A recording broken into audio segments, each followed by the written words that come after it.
আজকে সিঁড়িতে উঠতে যায় আমাদের কিছু এরকম অবস্থা হয়ে যাবে আমি কোনোদিন ভাবিও নাই। তো চলো তোমাদেরকে শুরু থেকে বলি। আজকে আমাদের শিলিগুড়ি টু কামাখ্যা মন্দির পার্ট 2।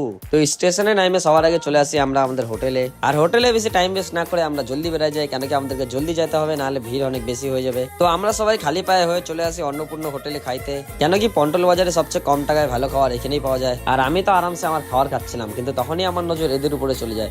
আর এদের মধ্যে একটু বেশি ভালোবাসা দেখা যাচ্ছে না। আর খাওয়া দাওয়া কমপ্লিট করে আমরা উঠে যাই একটা বাসে। আর বাসে উঠে আমি তো এই আসামের সুন্দর সুন্দর ভিউ গুলা দেখতে থাকি। তারপর আমরা চলে আসি আমাদের মঞ্জিলের সামনে। আর এখন আমাদেরকে এই পুরো পাহাড় পার করতে লাগবে। তো আমরা জলদি জলদি হাঁটা শুরু করে দিই। আর রাস্তার মধ্যে ফ্রি জল দিচ্ছিল, তো আমরা নিয়ে নিই, কেন কি উপরে যে আমাদেরকে জলে অনেক দরকার পড়বে। আর একটু হাঁটার পরে চলে আসে সিঁড়ি। আর সবাই বলে এই সিঁড়ির থেকে মায়ের মন্দির শুরু হয়, তো সিঁড়িতে প্রণাম করে আমরা চলা শুরু করে দিই। আর অর্ধেক রাস্তার মধ্যে আমরা গণেশ ঠাকুরের মন্দির দেখছিলাম, তো আমরা ভাবলাম আগে গণেশ ঠাকুরের দর্শন করে যাই। আর এখনো আমাদেরকে অনেক সিঁড়ি উঠতে লাগবে। আর আমরা এত উপরে চলে আসছি, তাও এখন আমরা অর্ধেক রাস্তায় পৌঁছাই নাই। তো আবার আমরা সিঁড়িতে উঠা শুরু করে দিই। তারপর ফাইনালি সিঁড়ি শেষ করার পর আমি ভাবছিলাম কি এখন হয়ে গেছে, কিন্তু তখনই আমার নজর গেল এই বোর্ডের উপরে। আর এই জায়গা থেকে শুরু হবে মা কামাখ্যা মন্দিরের আসলি রাস্তা। আর আমার গায়ে আর জন নাই, তো আমরা সবাই এখন জলদি জলদি করে হাঁটা শুরু করে দিই। আর এখন মন্দির আমাদের থেকে আর বেশি দূর ছিল না। আর অল্প অল্প করে বৃষ্টিও পড়া শুরু হয়ে গেছিল। তারপর ফাইনালি আমরা গেটের সামনে চলে আসি, কিন্তু আমাদেরকে ঢুকতে দেয় না, কেন কি আমাদের কাছে অনেক বড় বড় ব্যাগ ছিল। কিন্তু আমরা কিছু জোগাড় করে সাইডের গেট দিয়ে ঢুকে যাই। আর ফাইনালি আমরা মন্দিরের দর্শন করিনি, কিন্তু এখনো মায়ের দর্শন বাকি আছে। তো নেক্সট পার্টের জন্য ফলো করে নাও।